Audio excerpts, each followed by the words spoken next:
Hello, everyone. Welcome back to the Final Tackle podcast.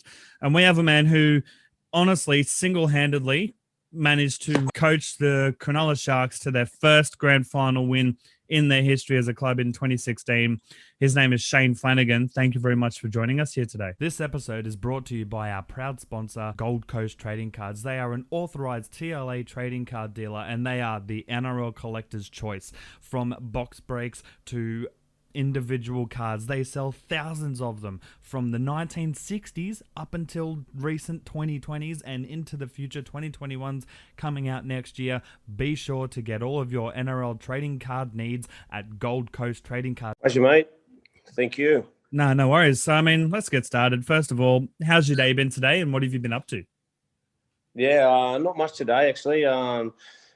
Trying to do a little bit of training every morning and get the day off to a good start, but and then stuck on the computer most of the day. But looking forward to a long weekend. Yes, that's fair. Right. Let's focus on your playing career first of all. You had quite a good run of games with three clubs: the Dragons, the Western Suburbs, Magpies, and the Eels. What was it like playing back in the 80s and 90s in the NSWRL?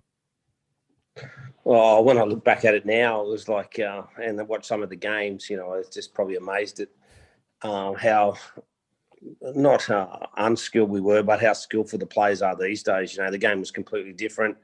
I think it was probably a little bit harder. I don't think the individuals were tougher at any point, but the game was definitely harder. It was a lot more contact, one-on-one contact, and there was a little bit more dirty, gritty stuff in the game, I suppose. Yeah. But I think the skill set of the modern day player is amazing. Do I think the players back then could have achieved that? Definitely, with the training and the full time professionalism, they could have got there. But the game has changed a lot.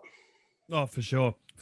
And looking back at your time, you did play for the Dragons, Western Suburbs, and the Parramatta Eels. Which club did you have, you could say, the best time, in your personal opinion, of your career at?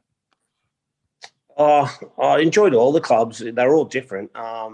And obviously the Dragons was, I grew up in the Canterbury Bankstown area and played with a team called St George Dragons, which was, probably only a couple of hundred, probably a kilometre away from Belmore Oval. So, and then I went and played junior reps at St George. And, in that time, St George, were a real powerhouse club. The Bulldogs were as well, but the Dragons were a really big, strong club, obviously based at Cogra at Jubilee Oval, and, playing my junior reps and everything there. And then sort of venturing into grade. I graded in 1985, I think it was, and we played in an under-21 grand final that year, and then we played another one in 1987, which we were undefeated in. So I was pretty lucky to go through a successful time, and during that period, the NRL team, or New South Wales Rugby League it was called then, actually made grand finals as well. So the club was really strong, and I believe that was sort of the team I wanted to play for at that point, because I'd come through as a juniors, and to play with your junior club was something special. But, it went on, and unfortunately, I didn't get a contract there one year at the Dragons, and I went to West, and I had a really good time at West. It was a real good group of young players there for a while, and then Warren Ryan came to the club and brought some real old experienced players, in Joey Thomas and David Gillespie, Paul Langmack, Graham Wynn, Andrew Farah, Ronnie Gibbs. All of those sort of come late in my time at West, and that was really enjoyable as well. We sort of went from a team that was, always down the bottom, 15th or 16th, to actually getting into the semi-finals that year. So that was enjoyable, and I learned a lot there at West and made some really good friends. And then off to Parramatta, where Parramatta were probably the opposite to where the Dragons were. They were just struggling a little bit, coming off being a successful club, and all the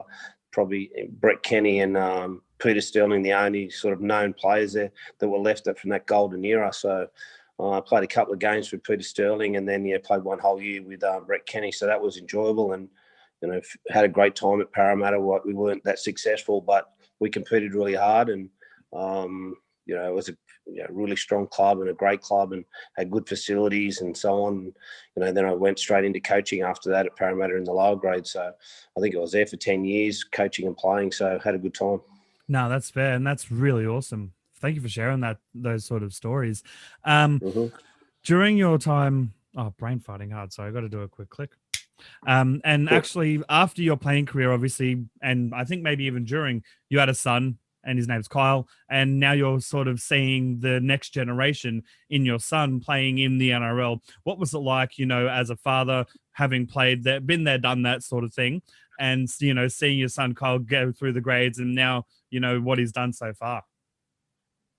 Yeah, it's sort of been a good journey. Kyle's always been a good player in rugby league and loved playing rugby league. He played soccer as well as a junior too. He was probably up about 14 or 15, and then we had to make a decision. He was playing rep soccer and rep rugby league, and it was just too hard to get to both games sometimes. And he always didn't want to miss out on his rugby league, and sometimes his soccer coach wasn't real happy that he chose rugby league over soccer. So we had to make a call on that, and I think he gave it away when he was about 14 or 15. So he's always been in a real successful team. His junior team, Aquinas Colts, they won 10 competitions in a row. Wow. It's unheard of from as soon as they started to when they finished. They had some good players in there. Obviously, Blake Brayley's probably another one that went through the whole time with him. But they had a lot of players that played junior reps and went on to play junior reps and probably pitted out a little bit when they got 18 or 19. But they're all really successful as juniors. And Kyle and Blake had probably out of that team gone on to being successful. Dylan Cherry was in that, Bronson's older brother. Mm-hmm. He went on and play a bit of reserve grade as well. So it's been enjoyable watching Kyle and watching his journey. I always have to sort of sometimes, sit back a little bit and say, take the coach's hat off and put the dad hat on. And put the dad hat on, exactly, and enjoy it a little bit more, not be critical or be the coach all the time. Just sit back and enjoy his success and, watch him play. And, when they play well and win and he kicks goals and scores tries and all that, enjoy it as a father and probably don't pick it to pieces as a coach. No, that's fair. And that's awesome. You then, obviously, after, as you mentioned, went on to coach the Parramatta reserve grades and the reserves sort of thing in that system for close to a decade. And you mentioned going over to the UK. You actually linked up with Stuart Raper at Castleford. What was it like sort of plying your trade and learning, the ropes as a coach over in the UK compared to in Australia? Yeah, it was interesting. I was at Parramatta and I think I was coaching the SG Ball, and we had Parra were really successful then. We had Jamie Lyon, Nathan Highmarsh, the Kalis brothers. Star-studded lineup. A star-studded lineup. There was probably 10 or 12 players that went on and played first grade from those junior rep teams. And I won a couple of comps in the junior reps at Parra, which was really enjoyable, which sort of springboarded me into the high grades. And I coached reserve grade there that year at Parra, and we were pretty successful as well. And I played with Stuart at St George and played against him when he was at Cronulla and I was at St George. So, we were pretty good mates, and he got the job over at Castleford. And when he got there, it was basically him and the girl in the office, and he had no staff, and he needed someone to come over and help him do some coaching and then help him do some strength and conditioning. And I had a little bit of an interest in the strength and conditioning side of things. And, coming through the junior rep program, you sort of got to be a jack of all trades. You need to sometimes do a little bit of their strength and conditioning as well as their coaching. So Stuart asked me to go over to the UK with Castleford, and I did,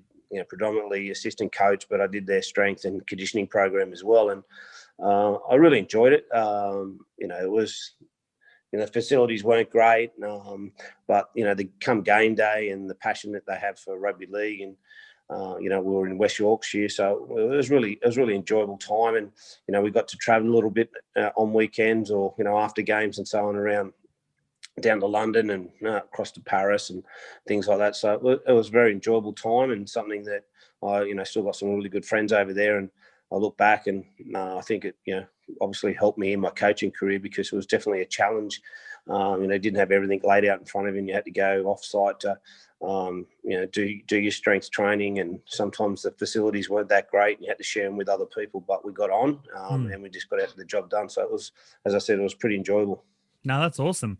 And then fast forward a bit, you finished at Castleford, come back over to Australia, and you were the understudy or apprentice, you could say, to Ricky Stuart at the Roosters, which you ultimately took over from him at the Sharks as head coach. What was it like being under Ricky Stuart? And at the Roosters sort of thing? Yeah. Well, in 2000 and I think it was 2003.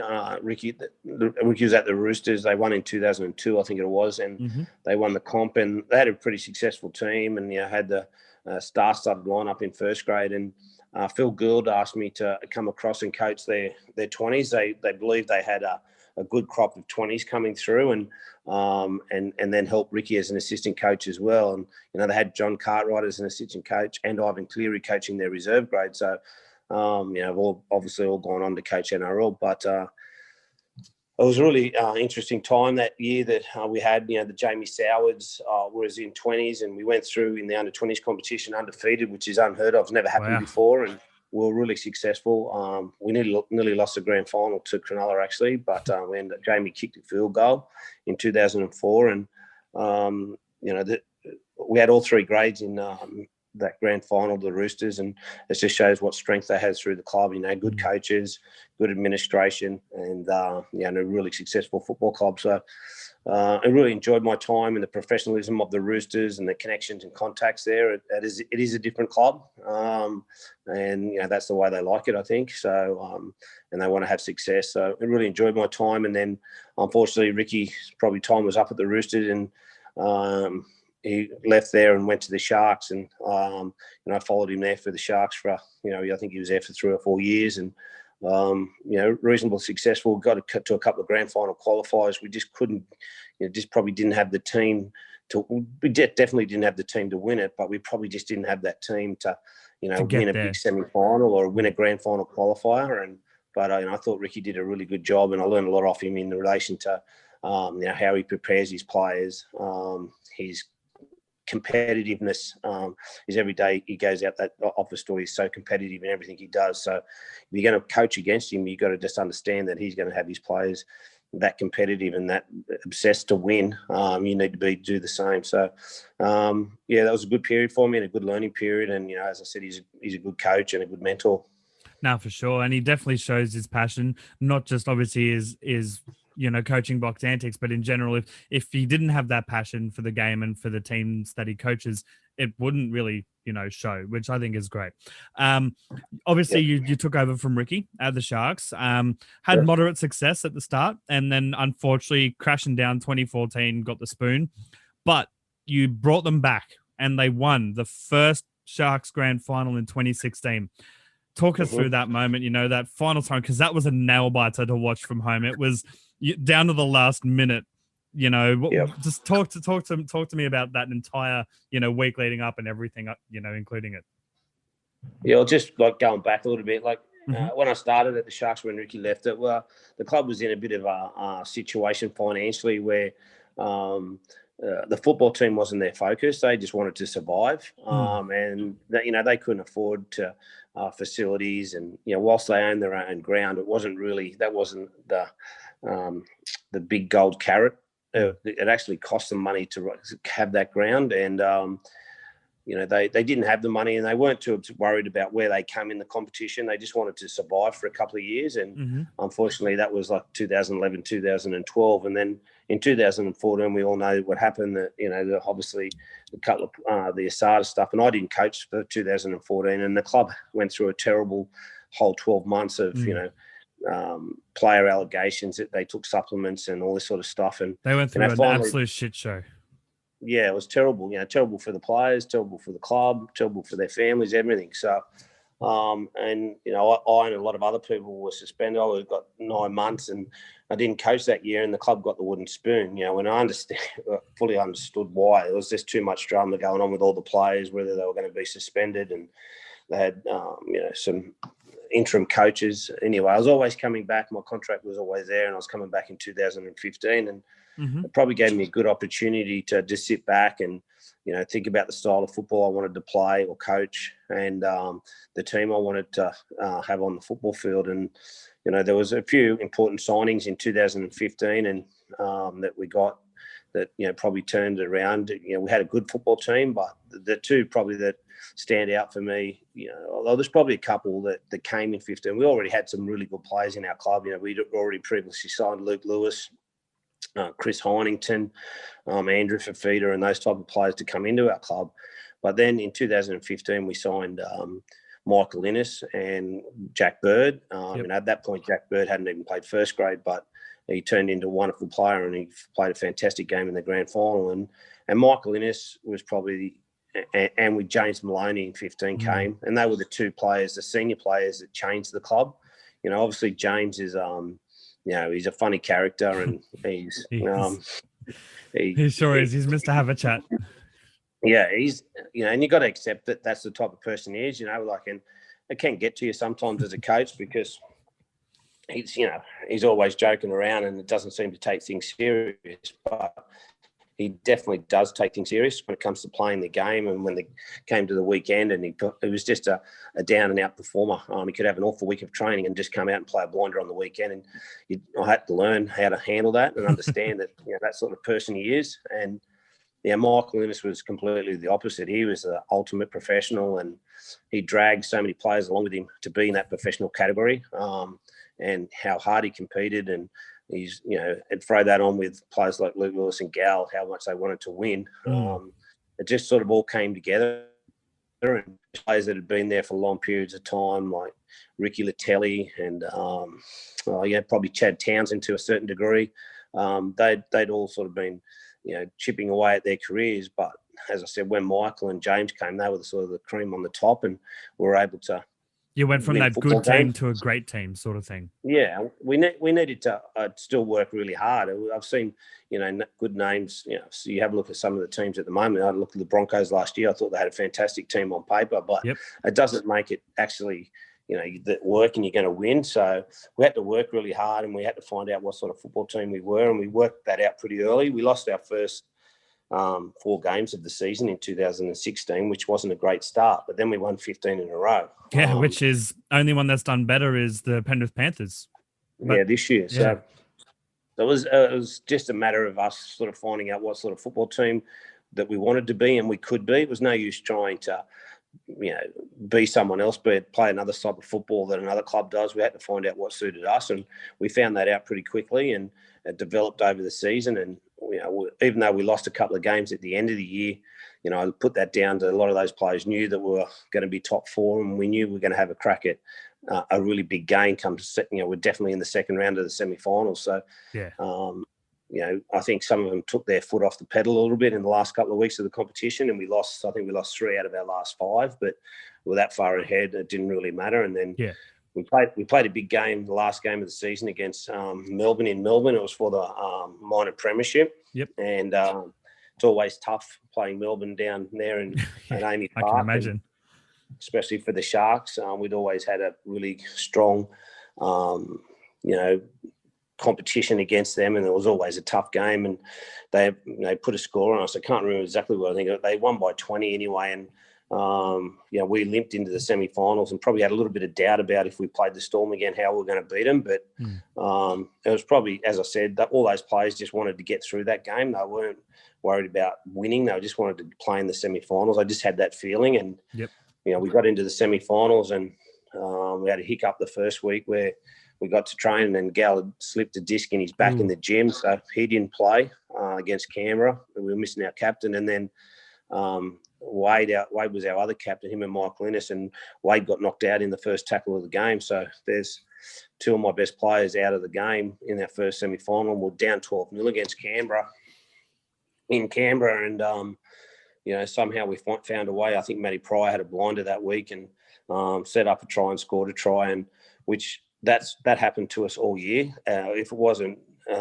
Paul Gallen or Michael Innes, someone else would stand up. It'd be Jack Bird someone would step up each week, and it wasn't the same individual or group, a small group. It was everyone had it their turn to stepping up that year. And in that semi-final, I think Matty Pryor led it, but I think everyone stood up in that last 10 or 15 minutes, and we got the job done and had a week off, which was a blessing because I don't think Gal would have played the next week. And then it just fell into place. We just trained perfectly. Everyone was fit and healthy, and I had a full roster. Not one person that's out. That's what you want, isn't it? Yeah. And we went into the Cowboys at Sydney Football Stadium and we put 25 or 30 on them in the first half, and we're never ever going to get beaten. Go in. That's the grand final qualifier. In the grand final qualifier, I was able to take players off with 10 or 15 minutes to go. that's heard of. I took Gal off, I took Michael Innes off in the last 10 minutes and, just sat him there, give him time to think about playing in the grand final. Wow. And then leading up, obviously, that's all the way up to the prelim. The grand final comes, the week of. What was the emotions like amongst the team? How did you handle it personally as a coach? And then obviously that final siren, and you've won the grand final and the first one for the Cronulla Sharks. Yeah. Like, whilst it was my first as head coach and the club's first, I'd seen Parramatta do similar. They hadn't been to a grand final for a long period of time when Brian Smith had them. And then I saw that week, I was a reserve grade coach then, and we were in the grand final as well. And I saw what happened to the team that week leading up to the grand final. It wasn't a normal week, and they didn't prepare properly. In hindsight, I didn't know it at the time, but I definitely watched what was happening that week for Parramatta. And then I went to the Roosters, and I was lucky enough to be there for two grand finals and watch the way Ricky prepared for him. He won one and lost one. But, I saw the way the Roosters prepared for it, and they were a different sort of football team. They had players that nearly every player had played for their country and played Origin, so they were ready for big games. And that was sort of more about getting our team ready. And come to our grand final, whilst we'd never been in one, I had a lot of players that had a lot of rep experience and played in big Origin matches and so on. I think we had like 8 Origin players, played in some big games. And the younger boys, like Jack Bird and Valentine Holmes, Wade Graham, I think you could throw him even though he had played rep footy. They weren't that nervous. They were excited about playing, so I didn't have to worry about. I didn't see any nerves that week. I saw a lot of excitement. So. If I saw the nerves and players not doing what they usually do in a week and they were starting to play their game before they got there, I'd have to address it. But that group were really good about self-control and managed each other and spoke about how to prepare. And they just said, basically it's a big game, but we need to treat it in certain ways. And they did that all week. They sort of controlled themselves, the group, which I was really lucky to have. Myself, when I look back at it, it was a really enjoyable week and it went really quick. There's a lot of commitments that week and you don't get to train a lot. But, what I saw around in the community, around the Sutherland Shire and everyone jumping on board, how excited they were, I think it definitely helped us in that, last 10 or 15 minutes of the game to get it done. But, I suppose every club that wins a grand final can tell you a story about the year, but in hindsight, as I said, we won 15 in a row and we were preparing for that grand final a long way out. And we prepared for it all year. We knew at some stage that we'd have to defend like that on our try line. And we actually practiced that defensive system, that last set that Melbourne had on our try line. We would do that every week. Once for a small block of 8 or 10 minutes, we would practice that and, held us in good stead when we needed just to hold Melbourne out for that last play because they were coming to get us. They were like, if they were given maybe a minute more, there was a try coming from the Storm. Yeah. Oh, there was some special efforts in that. I remember Jack Bird, he was at right centre. They shifted across to the left and he was out the back in case there was a kick. And then they came back to the other side and all of a sudden he was back into position again. There was some huge efforts. Jack dislocated his elbow earlier in that game over on the sideline. And usually that's, taken off in 4 to 5 weeks out. But they just strapped it up and he just got on with it. Jason Baku got knocked out and come back on. And Gal had chicken pox that week. And, he had a poor preparation for that game, but they just all put it aside and just, as I said, just got the job done. And that's what you need to do in big games. And, it's not really the coaching of that day. It's the coaching and all the players, what we went through the whole year together that's the package you get at the end. Yeah. No, that's awesome. Honestly, that's so awesome to hear from, your perspective and everything. You obviously then went through a bit of, trials and tribulations the following years, but we won't go into that. You ended up at the Dragons last year, back end of 2019 and for 2020 in an assistant role. What was it like, you could say, getting back to the Dragons, given that you started your career at the Dragons? And also, what are your plans for this 2021 season? Yeah. Obviously, I was, I resigned from my position at the Sharks, which I thought was the best interest for the club. They were going through some dramas there, and they had their own problems with salary cap, and then I was suspended for 12 months for communicating when I was suspended previously, communicating with the club. So it was a tough suspension, and they were the rules that I wasn't supposed to communicate with the club, and I needed to abide by them. But I put that behind me now. To answer your first question about the Dragons, I really enjoyed my time there. As in a different role. Like sometimes I think, don't always have to have that head coaching role next to your name. You learn a lot from doing other jobs, and I was still coaching every day. I was down there coaching, and Paul McGregor was really good to work for. He allowed me to have my space and do it my way, within his structure. So I really enjoyed working for him. Unfortunately, I think Paul's cards were marked before I even got there. He'd sort of been there for a long time, and he had to have not a little bit of success, a lot of success that year to keep his job. And he did, yeah. we got off to we didn't get off to a great start. They lost their first 2 games, only just. They should have won both of them, but we lost our first 2 games, and then COVID came in. So whilst I was really excited about going back to the Dragons and getting back into the Dragons, community, it was hard because we were in a bubble for 12 months. So, I didn't get to meet half of the people involved in the club. Most of the time it was just by Zoom. Yep. So we were really isolated in a sense. So we didn't get to mix with a lot of other people within the club. But I really enjoyed my time there. The playing group was, they were good to work with. There's some young players that are going to be good players in the future. Zach Lomax, the Figo boys, Cody Ramsey, just to name a few there.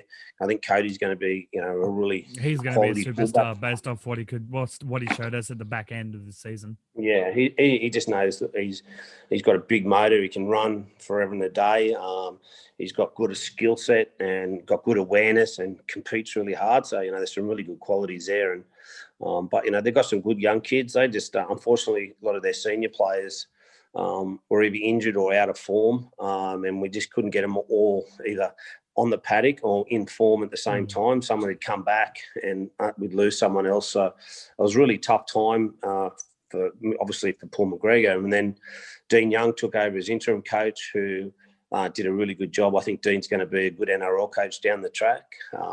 He's gone to the Cowboys this year as an assistant coach, but he's got his head screwed on. He's got a good attitude towards the way he coaches his footy team, and he'll get his time sooner rather than later to coach an NRL side. But I enjoyed my time down there. It wasn't overly successful. I built some really good relationships with some players, and hopefully I taught them a little bit in, not just on, playing rugby league, a little bit about leadership and about how to compete in the NRL week to week, because, some of those players had just come into the NRL, and I think that'll put them in a good position. The Zach Lomaxes, he's a classic example.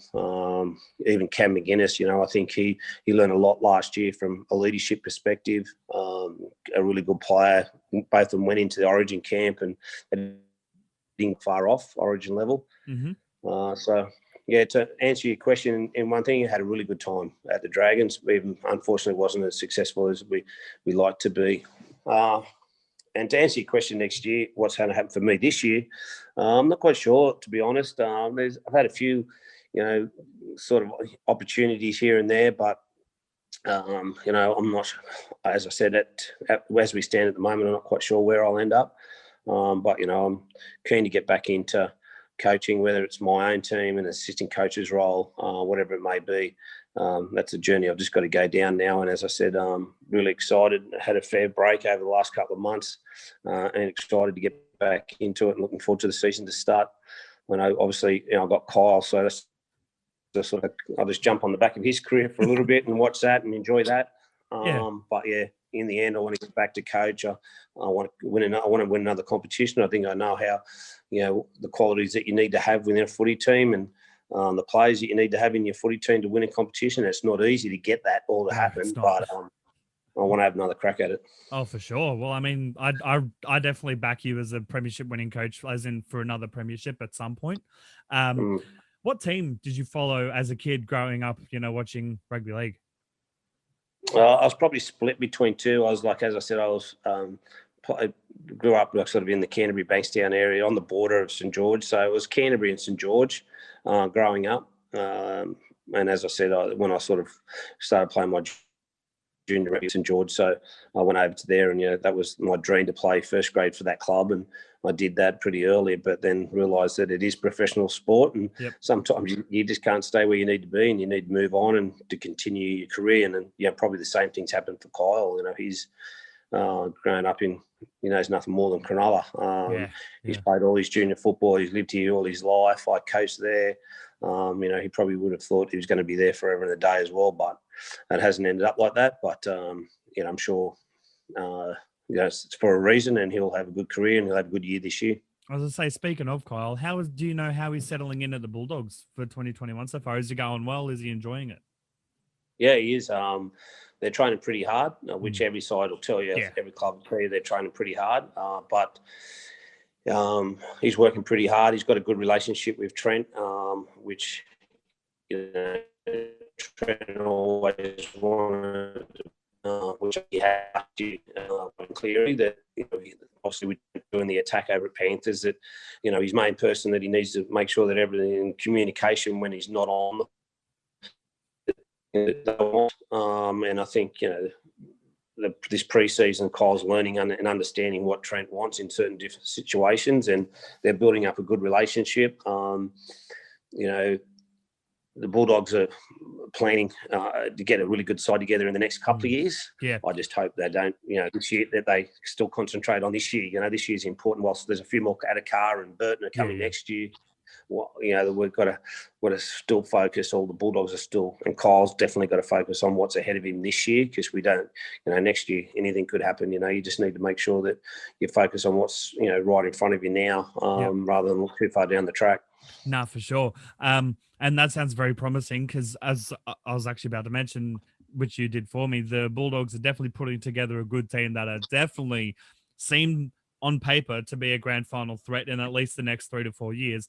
And on that note, who do you think, which team would be the biggest underdog sort of thing that, people would write off, but you personally won't write off to make it to the finals or the grand final this year on paper so far? Well, I think the top four is not going to change too much. I can't, if it's start from the top, I can't see Melbourne missing out on the top four again. I think Penrith will be thereabouts. I think they've lost a little bit in, Mansour, and they lost the front row to West Tigers. I forgot his name now. I know the one you mean. Tamo. Yeah. Yep. Tamo's gone to Tigers, so they've lost a little bit, and I think one other player went over to the UK, so they lost a few, but they've got really a heap of young kids coming through that'll be able to stand up. So I think Penrith will definitely be there. I think South will be there as well. I think it'll come out of one of those three teams. Okay. Definitely, yeah. No, that's fair. What is your fondest memory as a player?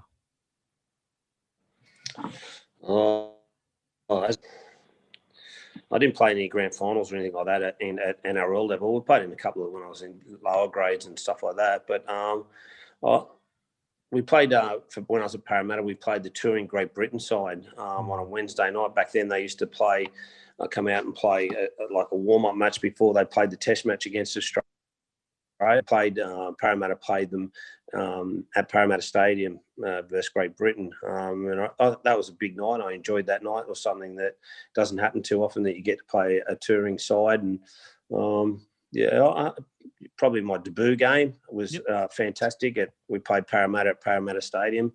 And we had some, there was Craig Young's last year, so I got to play with him. Made my debut, and he was his game of the year, and there's some other good players there. So, probably my debut game would be up there.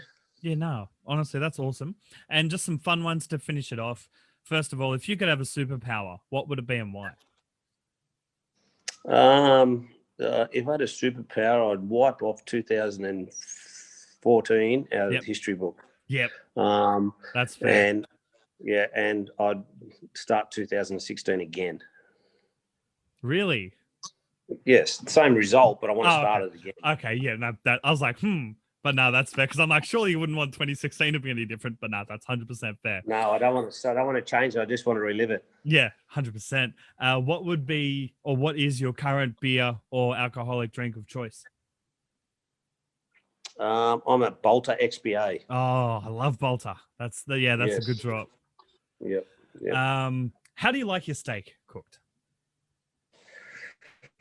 I always cook it myself most of the time, unless we go out to a restaurant. Medium well. Okay. And I've got two more questions for you. Last one from me, and then another one is from one of the collaborators that we are at the Final Tackle collaborating with in the next few weeks, and they are the Benchwarmers podcast. The question from me is, what was your Netflix or, Foxtel binge during the lockdown last year?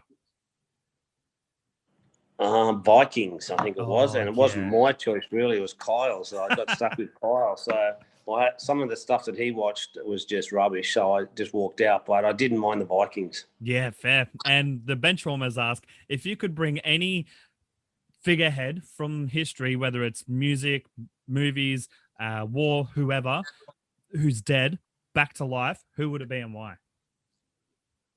Oh, that's a good question.